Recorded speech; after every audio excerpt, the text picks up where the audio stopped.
Doctor Babasaheb Ambedkar यांच्या पत्नी रमाबाई आंबेडकर यांच्या जीवनावरील हृदयस्पर्शी कादंबरी म्हणजे रमाई. त्याचे लेखक आहेत बंधू माधव. रमाईचे सारे जीवन उदात्तेने, त्यागाने भरलेले आहे. रमाई म्हणजे आदर्श गृहिणी, कर्तव्यदक्ष, प्रेमळ पत्नी. तिचे मोठेपण पतिभक्तीत, पतिनिष्ठेत व पतिसेवेत सामावलेले आहे. प्रतिभक्तीची ही पवित्र गाथा वाचताना अनेकांची हृदय गहिवरून व उचंबळून आल्याशिवाय राहणार नाही. प्रत्येक मराठी माणसाच्या घरी आवडीने वाचली जावी अशी ही कादंबरी आहे. व्हिडिओ आवडल्यास व्हिडिओला लाईक, सबस्क्राईब आणि शेअर करायला विसरू नका. चला तर आपण आपल्या पुस्तकाची सुरुवात करूया. एका छोट्या बाळाचा रडण्याचा आवाज आपल्याला येतो.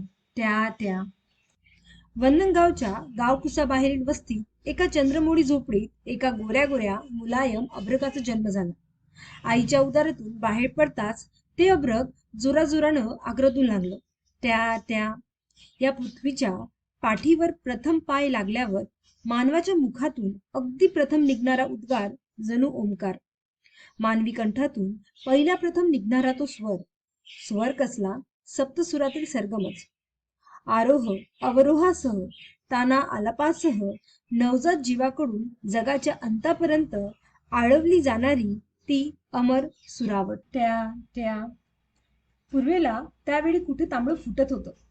दुसऱ्यांदा कोंबडं आवरत होतं. पहाटे 5:30चा सुमार असावा.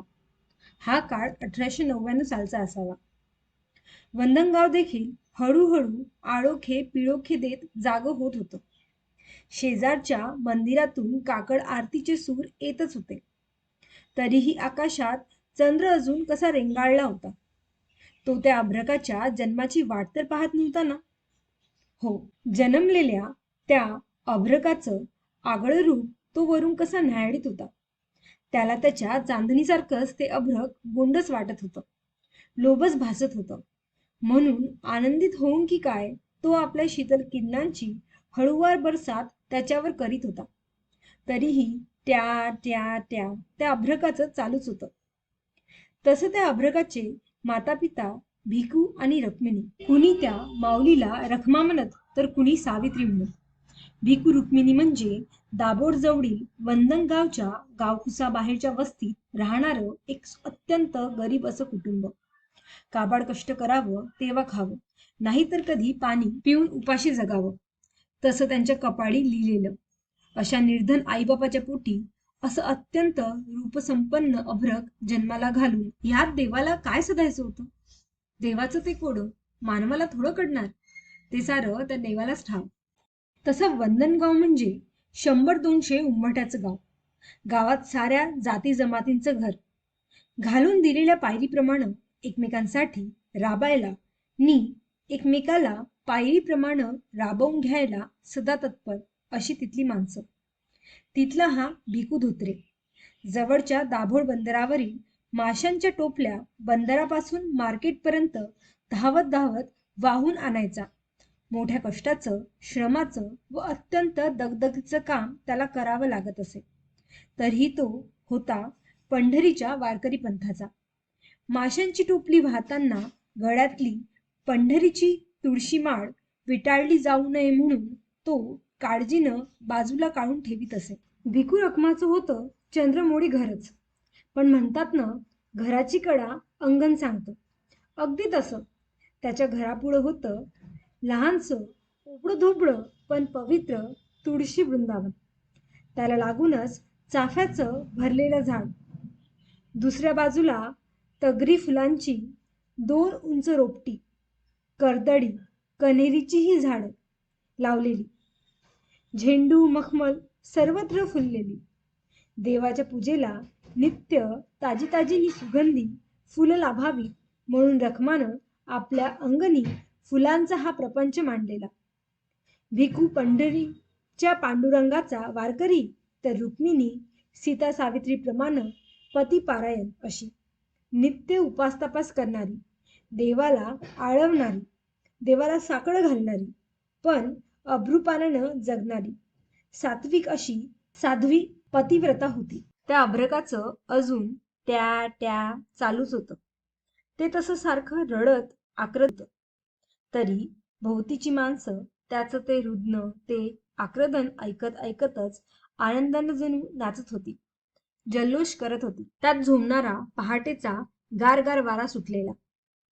वाकड्याच्या गरम उभेत झोपलेले शेजारी पाजारी त्या त्याच्या आवाजानं हळूहळू उठू लागलेली. वाकड तोंडावर तशीच ठेवून वाकडेतूनच एकमेकाला बोलू लागलेली. सुटली एकदाची बिचारी रुक्मिणी, कालपासनं अवघडलेली.